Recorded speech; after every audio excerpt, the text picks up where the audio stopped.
Namaku Aruna Azahra. Aku hanyalah seorang gadis biasa dari keluarga sederhana, usia 24, bekerja sebagai asisten guru di sekolah TK swasta kecil, dan tinggal bersama ibuku di rumah kontrakan sederhana di pinggiran kota. Setiap pagi, hidupku selalu dimulai dengan suara ayam tetangga dan aroma teh hangat yang diseduh ibu. Hidup kami tidak mewah, tapi cukup, dan aku merasa damai. Besok kamu ada acara?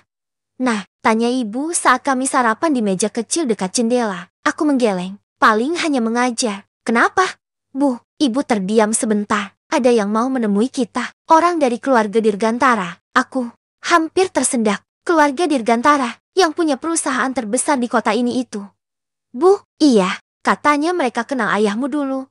Jawab ibu pelan. Ayahku sudah lama tiada. Tapi nama keluarganya pernah besar sebelum semuanya runtuh karena utang dan kebangkrutan. Sejak itu, kami hidup berhemat dari hasil menjahit dan gajiku sebagai guru TK. Kedatangan orang-orang kaya itu membuatku gelisah. Tapi aku tidak menyangka bahwa kedatangan mereka bukan hanya untuk berkenalan, melainkan membawa kabar yang akan mengubah hidupku selamanya. Keesokan harinya, aku dan ibu duduk di ruang tamu, menanti tamu yang katanya terhormat. Lalu, sebuah mobil hitam berhenti di depan rumah. Seorang wanita elegan turun lebih dulu. Lalu seorang pria tinggi dan tampan menyusul di belakangnya. Dia tampak luar biasa. Jas hitam rapi, wajah tajam, dan tatapan yang dingin. Dialah Elfroren Dirgantara, CEO dari Dirgantara Group, pewaris tunggal kekayaan keluarga Dirgantara. Aku terpaku, bukan karena pesonanya, tapi karena aku tak mengerti apa yang dia lakukan di rumahku yang sempit ini. Wanita yang datang bersamanya, Bu Maira, ibunya, tersenyum kaku. Kami datang bukan hanya untuk bernostalgia dengan masa lalu. Katanya tenang. Kami ingin kamu, Aruna, menikah dengan putra kami. Aku membeku. Aku merasa seperti sedang bercanda, tapi tidak ada yang tertawa. Apa maksudnya, Bu? Tanyaku pelan. Elfro butuh istri. Seseorang yang sederhana, bersih, dan tak terlibat dalam gosip. Kami pikir kamu cocok. Pernikahan ini akan menyelamatkan reputasi keluarga kami dari tekanan media yang makin liar sejak, tunangan lamanya menghilang. Aku menatap Elfro, berharap dia akan membantah. Tapi tidak, dia hanya berkata dingin. Tenang saja, kita hanya perlu bertahan beberapa bulan. Ini tidak akan mengganggu hidupmu. Aku tercekat. Dan kalau aku menolak, Bu Maira tersenyum tipis. Kami tahu ibumu sedang butuh bantuan untuk pelunasan rumah dan biaya pengobatan. Kami bisa bantu. Tapi hanya jika kamu menyetujui pernikahan ini. Tiba-tiba aku merasa seperti sedang dijual. Tapi yang paling mengejutkan adalah saat ibu memegang tanganku dan berkata lirih. Nah, mungkin ini jalan kita keluar dari semua masalah. Hari itu, hidupku yang damai berubah dalam sekejap. Dan untuk pertama kalinya, aku bertanya dalam hati. Apakah takdir sedang bermain denganku? Atau aku yang terlalu lemah untuk berkata tidak? Kalimat itu terus bergema di kepalaku sepanjang malam. Aku tidak bisa tidur. Mataku menatap langit-langit kamar. Sementara ibu tertidur di sampingku, wajahnya tenang. Seperti seseorang yang baru saja menyerahkan anak perempuannya kepada seseorang yang bahkan nyaris asing. Aku tidak tahu mana yang lebih menyakitkan. Kenyataan bahwa ibu tampak setuju, atau kenyataan bahwa aku sama sekali tidak punya pilihan. Keesokan paginya, aku bangun dengan perasaan yang tidak bisa dijelaskan. Kopi pagi terasa hambar, dan langit cerah terasa seperti lelucon. Lalu, suara ketukan pintu mengagetkanku. Aruna, kamu harus ikut kami ke rumah keluarga Dirgantara. Hari ini, lamaran resmi akan dilakukan. Ucap seorang pria berjas hitam yang mengantar mobil kemarin. Aku tercekat. Hari ini, bahkan belum 24 jam sejak pertemuan itu, ibu sudah menyetujui semuanya. Tambah pria itu sebelum aku sempat bertanya. Dan Bapak Elfro sudah menandatangani perjanjian. Perjanjian. Seperti aku ini hanya barang transaksi. Sesampainya di rumah megah keluarga Dirgantara, aku dibawa masuk ke ruang tamu yang begitu mewah, hingga membuat kakiku gemetar. Semua terasa asing, hangat, tapi dingin, indah, tapi tak bersahabat. Di sana, Elfro sudah duduk di sofa, raut wajahnya tenang. Seolah semua ini hanyalah kesepakatan bisnis biasa. Aku tidak butuh cinta, katanya tanpa basa-basi. Aku hanya butuh seseorang yang bisa berdiri di sisiku selama 6 bulan. Setelah itu, kamu bebas pergi. Aku menatapnya lekat-lekat. Dan jika aku tidak ingin bertahan bahkan 1 minggu, kalau begitu, kamu bisa menyaksikan rumah ibumu disita, dan kontrak pengobatan ibumu dihentikan. jawabnya datar. Aku tercekat. Nafasku seperti berhenti. Ia bahkan tahu soal pengobatan ibu yang diam-diam sedang melawan penyakit sejak setahun lalu. Kenapa aku? Tanyaku pelan. Kenapa bukan wanita lain yang bisa kau sewa? Kau beli? Atau kau atur sesuai keinginanmu? Dia terdiam sejenak, lalu menjawab. Karena kamu tidak akan memperumit hidupku. Kamu bukan orang yang akan menuntut lebih. Dan aku tahu kamu cukup kuat untuk tetap diam walau sakit. Ada rasa sakit di dada yang tak bisa kusebutkan. Tapi aku tetap diam. Sore itu, lamaran dilakukan. Di depan tamu undangan terbatas, aku dipakaikan cincin berlian oleh pria yang bahkan belum pernah tertawa di hadapanku. Semua orang tersenyum. Kecuali aku dan dia. Mulai sekarang, kamu akan tinggal di rumah ini, kata Bu Maira. Kita akan langsung mengurus pernikahan minggu depan. Semakin cepat, semakin baik untuk reputasi keluarga. Aku hanya mengangguk. Bukan karena setuju, tapi karena aku merasa seluruh hidupku sedang dibentuk oleh tangan orang lain. Dan saat malam tiba, aku duduk di sudut kamar mewah berukuran 3 kali lipat rumah kontrakan kami. Aku menangis tanpa suara, tanpa air mata. Karena aku tahu, mulai hari ini, aku harus belajar menjadi perempuan yang tidak pernah berharap. Namun, ternyata belajar tidak berharap itu lebih sulit dari yang kubayangkan. Pernikahan kami dilangsungkan 7 hari setelah lamaran. 7 hari yang terasa seperti 7 menit bagiku begitu cepat. Begitu sunyi, dan begitu dingin. Tak ada musik romantis, tak ada pelukan hangat, tak ada senyum bahagia dari pengantin pria. Yang ada hanya flash kamera, sorak tepuk tangan para tamu undangan yang bahkan tak ku kenal, dan seorang elfro yang berdiri di sampingku seperti sedang menghadiri rapat bisnis yang membosankan. Saat kami mengucapkan janji pernikahan di hadapan penghulu, aku bahkan tak yakin ia mendengar kalimat yang ia ucapkan sendiri. Aku terima nikahnya dengan mas kawin yang tersebut, tunai. Itu saja, lalu semuanya selesai. Kami kini resmi suami istri setidaknya di atas kertas. Tapi hatiku tak merasa seperti pengantin. Dan Elfrow jelas bukan pria yang menantikan malam pertama yang hangat. Setelah acara selesai, aku dibawa ke kamar utama di rumah besar keluarga Dirgantara. Kamarnya luas, modern, dan terlalu sunyi untuk malam pertama pernikahan. Elfrow masuk belakangan, membuka dasinya, lalu meletakkan ponselnya di atas meja. Aku akan tidur di kamar sebelah, katanya datar tanpa menatapku. Kamar ini milikmu, kau bebas melakukan apapun, selama tidak melanggar aturan. Aku hanya mengangguk, meski hatiku rasanya teriris pelan. Dan satu lagi, ia menoleh sebelum pergi. Jangan mencampur adukan pernikahan ini dengan perasaan. Ucapan itu menamparku lebih keras dari teriakan. Aku tidak tahu kenapa, tapi hatiku seperti tenggelam saat ia menutup pintu kamar dan meninggalkanku sendiri di malam yang seharusnya menjadi awal dari kisah cinta. Hari-hari setelah pernikahan, tak jauh berbeda. Kami hidup seperti 2 orang asing di bawah satu atap. Di depan publik, kami tampak sempurna pasangan yang saling melengkapi. Tapi di balik pintu rumah megah itu, kami tak pernah makan bersama, tak pernah mengobrol, bahkan nyaris tak pernah saling memandang. Namun, entah mengapa, hatiku mulai terusik setiap kali melihat Elfro berbicara di telepon dengan senyum yang tidak pernah ia berikan padaku. Karissa, aku akan mengurus ini secepatnya. Kau tak perlu khawatir, ucapnya suatu malam saat aku tak sengaja lewat di depan ruang kerjanya. Karissa, siapa dia? Dan mengapa suaranya terdengar begitu hangat saat menyebut nama itu? Aku segera berlalu, menahan napas dan menahan air mata yang hampir tumpah. Malam itu, aku sadar bahwa dalam pernikahan ini, mungkin bukan aku yang sedang menggantikan seseorang, tapi seseorang yang sebenarnya belum pernah benar-benar pergi dari hatinya. Sejak malam itu, aku mulai memperhatikan setiap langkah Elfro dengan cara yang tak kusadari. Bukan karena curiga, tapi karena hatiku yang mulai bertanya, siapa sebenarnya wanita bernama Karissa itu? Setiap kali ponselnya berdering, aku diam-diam menahan napas. Setiap kali ia pergi pagi-pagi dan pulang larut malam, aku bertanya-tanya, apakah dia bersamanya? Namun, bersamaan dengan rasa penasaran itu, ada sesuatu yang tak bisa kuhindari. Perasaanku sendiri. Aku mulai memperhatikan Elfro bukan hanya sebagai pria yang kupanggil suami secara hukum, tapi sebagai manusia. Aku mulai melihat sisi-sisi kecil darinya yang tak terlihat sebelumnya. Cara ia memperhatikan detail, cara ia melipat lengan kemeja dengan rapi, atau bahkan cara ia diam saat memandangi langit dari balkon. Ada hari di mana kami tak sengaja bertemu di dapur. Tangannya menyentuh tanganku saat mengambil cangkir kopi, dan untuk pertama kalinya, dia tersenyum kecil. Maaf, Ucapnya singkat, dan entah mengapa, permintaan maafnya itu membuat jantungku berdebar seperti gadis remaja. Suatu hari, aku demam, tubuhku lemas dan menggigil. Mungkin karena terlalu sering memendam rasa dalam hati. Kupikir aku akan sendirian seperti biasa, tapi malam itu, saat aku mengigau dalam selimut, seseorang duduk di tepi ranjang. Wajahnya samar di antara kesadaranku yang pudar. Aruna, suaranya lembut.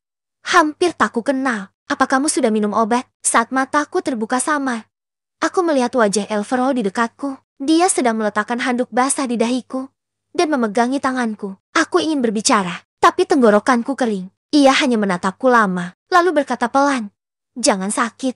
Aku tidak tahu bagaimana menjagamu, tapi aku tidak suka melihatmu seperti ini." Keesokan harinya, aku terbangun dan mendapati semangkuk bubur hangat di meja samping tempat tidur. Tidak ada orang di sana. Hanya keheningan, tapi aku tahu, itu darinya. Untuk pertama kalinya sejak pernikahan kami, aku merasa dilihat, diperhatikan. Malam itu, aku menulis di buku harianku.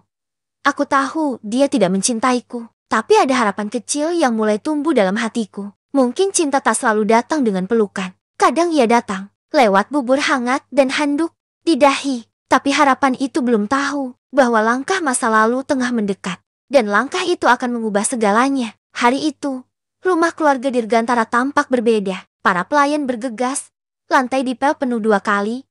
Bunga-bunga baru tiba dan langsung ditata di vas kristal. Bahkan Bu Maira terlihat lebih tegang dari biasanya. Aku sedang membaca buku di balkon saat seorang pelayan berbisik gugup padaku.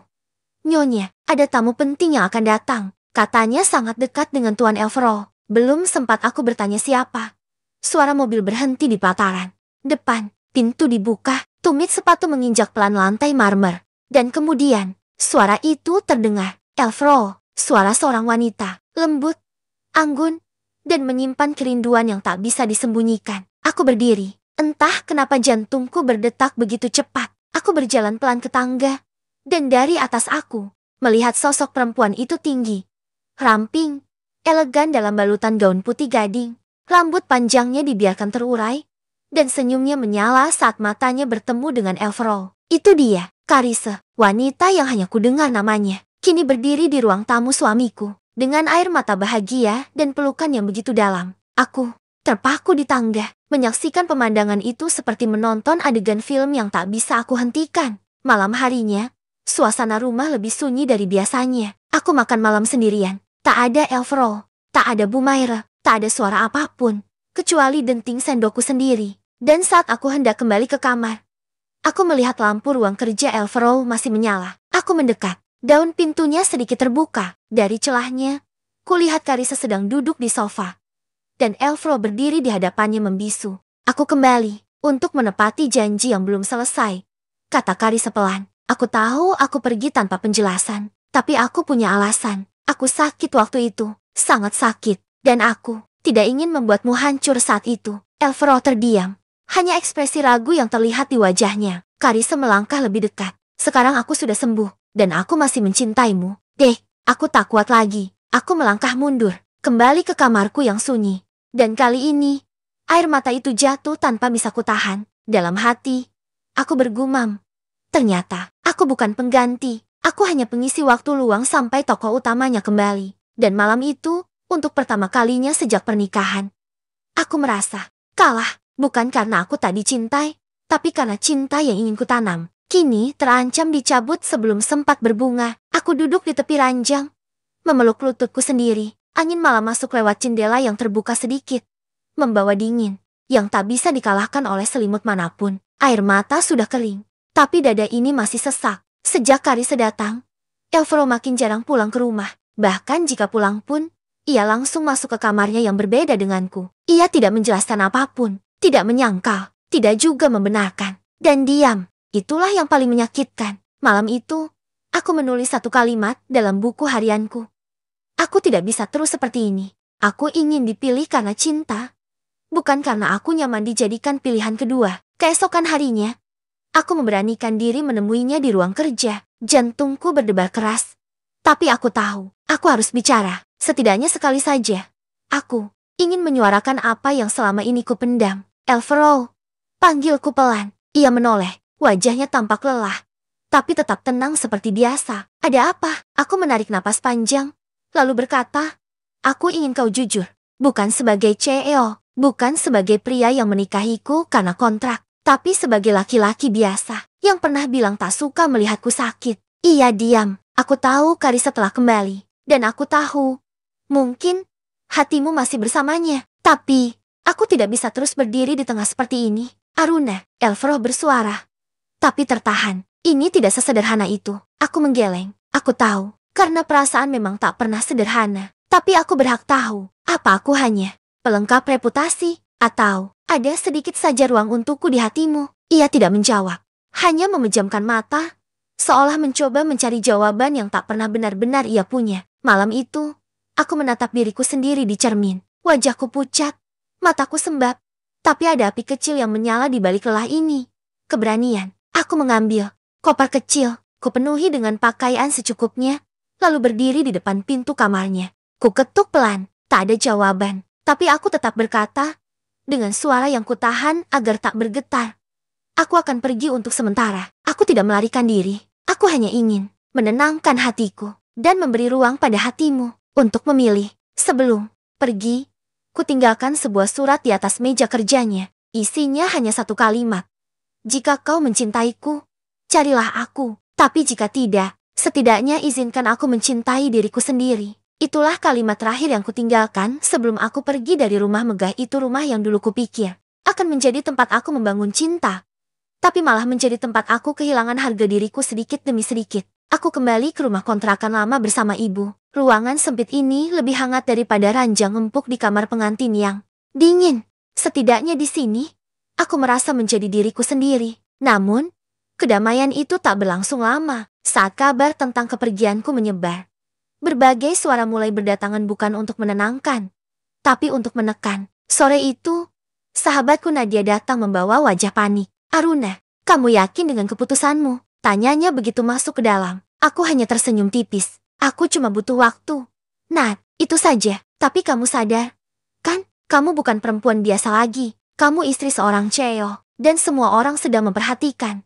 Kalau kamu mundur sekarang, orang-orang akan menganggap kamu gagal, bahkan mempermalukan keluarga Dirgantara. Aku menghela napas panjang. Jadi aku harus bertahan demi citra orang lain, bukan karena hatiku. Nadia menunduk, tidak bisa menjawab. Keesokan harinya, aku mendapat pesan dari Bu Maira. Singkat, tegas, dan menekan. Kembalilah ke rumah.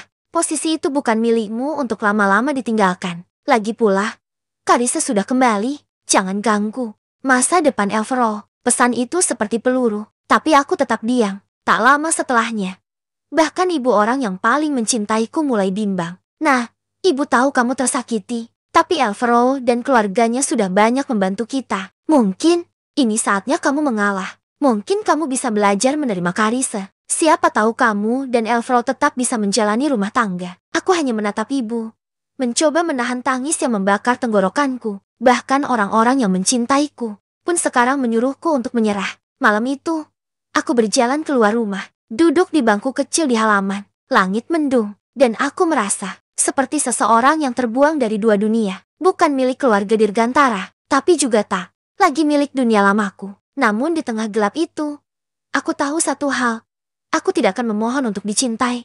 Aku ingin dicintai karena siapa aku, bukan karena tekanan atau kompromi. Aku menggenggam kalung kecil pemberian ayah, satu-satunya warisan yang masih kusimpan. Aku boleh kalah dalam permainan ini, tapi aku tidak boleh kalah dari diriku sendiri. Itulah janji yang kubisikkan pada diriku sendiri malam itu. Tapi pagi harinya, aku kembali diuji. Ponselku berdering. Nama Elfroh muncul di layar. Aku terpaku, tidak yakin harus menjawab atau tidak. Tapi akhirnya, dengan tangan gemetar, aku menekan tombol hijau. Aruna, kita perlu bicara, katanya, tanpa salam, tanpa basa-basi. Kalau kamu mau bicara soal Karissa, aku sudah dengar cukup banyak. Jawabku lirih. Aku mau bertemu hari ini. Sekarang, aku tahu, pertemuan ini bisa menjadi titik akhir dari semuanya. Tapi entah mengapa, aku tetap datang. Kami bertemu di tempat yang dulu pernah kami kunjungi sebelum menikah, sebuah taman kecil yang tenang di pinggir kota. Elfroh datang mengenakan jas abu-abu, tapi wajahnya tak setegar biasanya. Ada kantung mata yang dalam, dan dagunya belum dicukur rapi. Aku minta maaf. Katanya membuka pembicaraan. Aku terdiam. Bukan itu yang ingin ku dengar. Aku tak pernah bermaksud menyakitimu, Aruna. Tapi Karise, dia mengalami kecelakaan parah di Paris. Ingatannya sempat hilang. Dia baru pulih. Dan orang tuaku, mereka ingin aku menebus janji yang belum sempat ku tepati. Janji? Aku bertanya. Pernikahan? Jawabnya pelan. Aku pernah berjanji akan menikahinya. Keluargaku tahu. Dan Karise, dia mengingat semuanya sekarang. Hatiku mencelos. Jeti benar. Aku memang hanya pengganti sementara. Apa? Kamu mencintai dia? Tanyaku. Berusaha tidak terdengar rapuh. Elfro terdiam lama. Terlalu lama. Aruna, aku tidak tahu. Aku mencintaimu. Tapi aku juga tak bisa mengabaikan Karise. Dia bagian dari masa laluku yang belum selesai. Jawaban itu seperti pisau dingin yang menusuk lambat. Sakitnya tak terasa langsung, tapi menghancurkan. Dari dalam, aku ingin bertahan. Suaraku nyaris tak terdengar. Tapi jika aku hanya pengganti, untuk apa aku berjuang sendirian? Elfro menunduk, dan untuk pertama kalinya, aku melihat air mata menggenang di matanya. Berilah aku waktu, pintanya. Tapi kali ini, aku tidak memberinya jawaban. Aku bangkit dan pergi, meninggalkannya sendirian di bangku taman. Sebagaimana aku pernah merasa sendirian di sisinya. Sepulangnya dari taman, aku merasa semua jalan sudah buntu. Semua perjuangan tampak sia-sia. Aku sudah memberikan hatiku, harga diriku, bahkan hidupku. Tapi ternyata, aku hanya bayangan masa lalu seseorang. Mungkin memang aku bukan siapa-siapa. Namun di saat aku ingin menyerah, suara ibu menggema di kepalaku. Kalau kamu menyerah sekarang, kamu akan terus merasa tidak layak. Bukan karena mereka menang, tapi karena kamu berhenti memperjuangkan dirimu sendiri. Malam itu, untuk pertama kalinya, aku menulis surat untuk Elfro bukan sebagai istri, tapi sebagai seorang perempuan yang terluka, yang akhirnya menyadari satu hal penting. Jika aku tidak cukup untukmu dalam keadaan utuhku, maka aku tidak ingin menjadi cukup hanya saat kau kehilangan yang lain. Kalimat terakhir dari surat yang kutulis untuk Elfro itu terus terngiang-ngiang di pikiranku. Aku melipat kertasnya perlahan, menyelipkannya di dalam amplop putih polos, lalu meletakkannya di atas meja ruang kerja Elfro tanpa nama, tanpa harapan untuk dibaca saat itu juga. Langkahku keluar dari rumahnya terasa seperti melepaskan beban ribuan kilo dari dada. Tapi justru disitulah berat yang sesungguhnya dimulai. Hari-hari setelahnya berjalan lambat dan sunyi. Tak ada lagi pesan singkat darinya.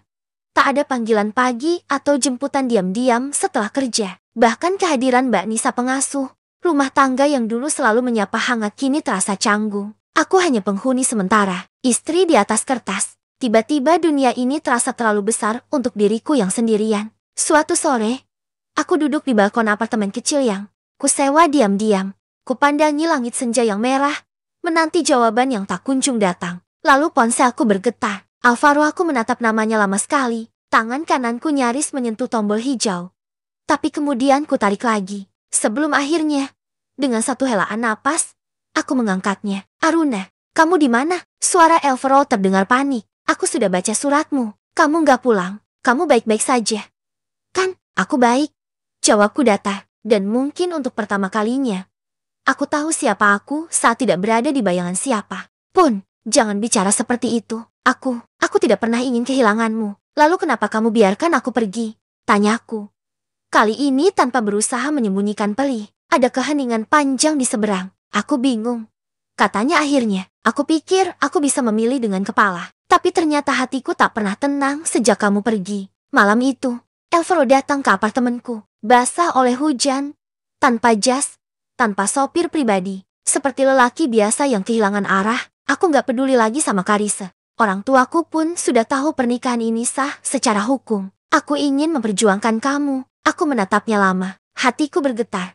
Tapi pikiranku berkata lain. Bukan aku yang harus kamu perjuangkan.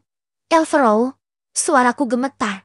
Tapi niatmu, jangan mencintaiku karena kamu merasa bersalah. Jangan bertahan karena takut sendirian. Alvaro menunduk. Aku gak tahu harus bagaimana tanpamu. Aku menarik napas panjang. Maka belajar. Belajar mencintaiku dengan sadar, dengan niat, bukan karena kehilangan. Malam itu, aku menutup pintu perlahan, tidak mengusirnya, tapi membiarkannya memilih. Masuk dengan kesungguhan, atau pergi jika ragu. Aku tahu. Apapun pilihannya, aku sudah mengambil keputusan paling sulit dalam hidupku. Memberi kesempatan terakhir bukan untuk dia, tapi untuk diriku sendiri agar tak terus menjadi korban. Namun pagi itu, saat kubuka tirai jendela, aku melihat sesuatu yang tak kusangka. Elfro duduk di bangku depan apartemenku, masih mengenakan jas hujan tipis yang mulai kering oleh angin pagi. Matanya sayu, tangannya memegang termos dan 2 gelas kertas. Aku membuka pintu perlahan. Dia berdiri, tersenyum kecil, lalu mengangkat termosnya. Teh favoritmu, 3 sendok madu, sedikit jahe. Aku menahan napas. Duduklah, misiku. Tak mampu berkata banyak. Kami duduk bersebelahan. Diam. Lalu dia berkata, aku nggak tidur semalaman. Aku sadar. Ini bukan soal siapa yang kembali lebih dulu, tapi siapa yang aku perjuangkan sampai akhir. Aku menoleh. Apa kamu benar-benar yakin? Elfro, karena ketika kamu memilih, kamu akan kehilangan banyak hal. Dia mengangguk. Aku tahu, aku mungkin kehilangan koneksi keluargaku, kehilangan Karissa, dan mungkin gelar pewaris perusahaan. Aku menahan napas, tapi aku lebih takut kehilangan kamu. Karena denganmu, aku menemukan sisi manusia yang gak pernah aku tahu ada dalam diriku. Hari-hari setelahnya, Elfro benar-benar berubah. Ia mulai menolak kehadiran Karissa secara langsung. Bahkan saat keluarganya mengundang makan malam, Elfro datang sendirian dan dengan tenang menyatakan bahwa ia tetap mempertahankan pernikahannya dengan Aruna. Ibunya menangis, ayahnya kecewa, tapi Elfro tetap berdiri tegak. Jika saya harus mulai dari nol tanpa warisan apapun, saya rela. Asalkan saya bisa menjalani hidup yang saya pilih sendiri, bukan yang dipaksakan. Katanya malam itu, aku mendengarnya dari cerita Mbak Nisa yang masih sering berkomunikasi dengan orang dalam rumah keluarga Elfro. Hatiku bergetar. Sore itu, Elfro mengajakku ke tempat pertama kali kami dipertemukan secara tidak sengaja oleh orang tuanya di sebuah villa kecil di dataran tinggi. Namun kali ini berbeda. Ia berdiri di depan perapian, memandangku penuh makna. Dulu aku pikir cinta hanya soal siapa yang pantas. Tapi sekarang aku tahu, cinta adalah soal siapa yang tak pernah berhenti memilih. Setiap hari, aku menahan air mata yang jatuh pelan. Aruna, izinkan aku memulai dari awal. Bukan karena dipaksa, bukan karena tidak punya pilihan, tapi karena aku ingin. Dia berlutut, namun tak mengeluarkan cincin, tak menawarkan janji baru. Jika kamu bersedia, kita mulai semuanya dari nol. Sebagai 2 orang yang saling memilih, aku tersenyum sambil menatap matanya. Dan untuk pertama kalinya dalam hidupku, aku merasa dicintai. Bukan karena keadaan, tapi karena pilihan sadar yang lahir dari keberanian. Dan mungkin, inilah awal dari cinta yang sesungguhnya. Namun baru 2 hari setelah kami memutuskan untuk memulai dari nol, dunia kembali menunjukkan bahwa tak semua cinta bisa berdiri sendiri tanpa luka. Pagi itu, berita utama media sosial dipenuhi satu headline.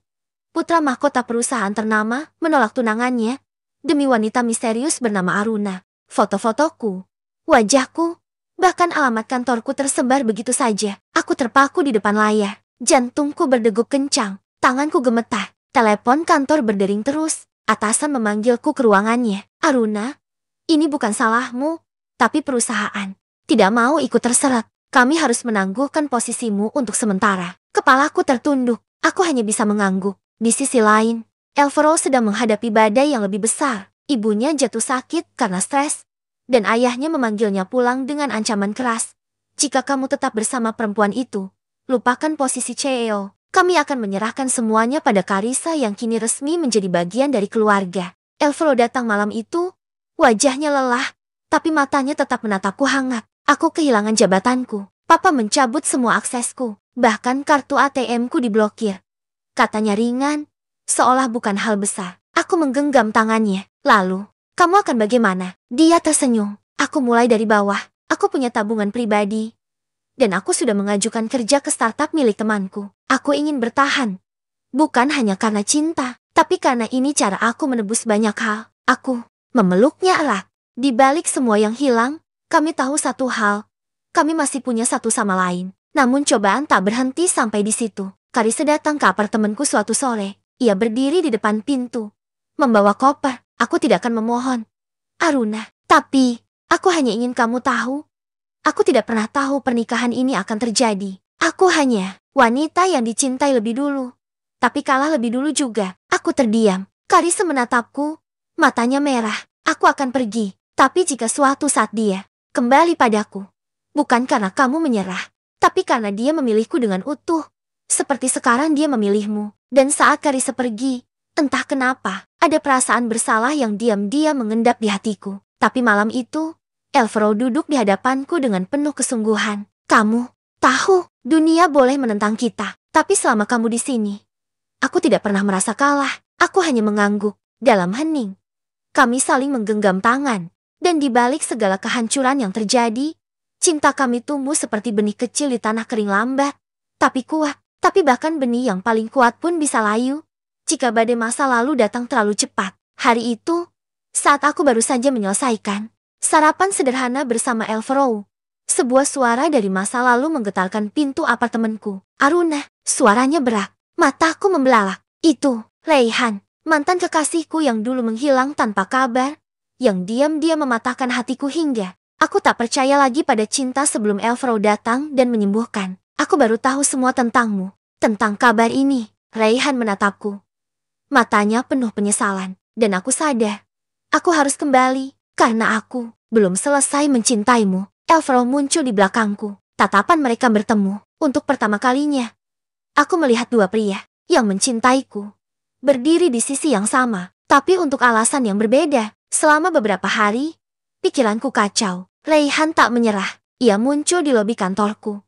Bahkan sempat membantu menghubungkanku dengan media agar namaku dibersihkan. Aku tak bisa menebus semuanya, tapi izinkan aku melindungimu sekali saja, katanya. Sementara itu, Elfro terus membuktikan cintanya dalam kesederhanaan. Ia bekerja di startup kecil, pulang dengan peluh di baju dan harapan di mata. Aku mungkin bukan CEO lagi, tapi aku ingin tetap jadi pria yang bisa kamu banggakan. Aku tersenyum. Pahit. Dulu aku mencintai Reihan karena ia tahu caranya membuat dunia terasa megah. Kini aku mencintai Elfro karena ia membuat dunia tetap utuh, meski tanpa megah. Puncaknya terjadi malam itu, ketika Elfro menemuiku di taman kecil dekat apartemen. Aku tahu Reihan menawarkan segalanya untukmu, termasuk pelindungan, nama baik, bahkan karier, katanya. Tenang, tapi aku tak bisa bersaing dengan masa lalu. Aku hanya bisa menjadi masa depan. Kalau kamu masih mengizinkan aku menatapnya, hening, lalu menarik napas dalam. Aku tidak butuh dunia memilihku.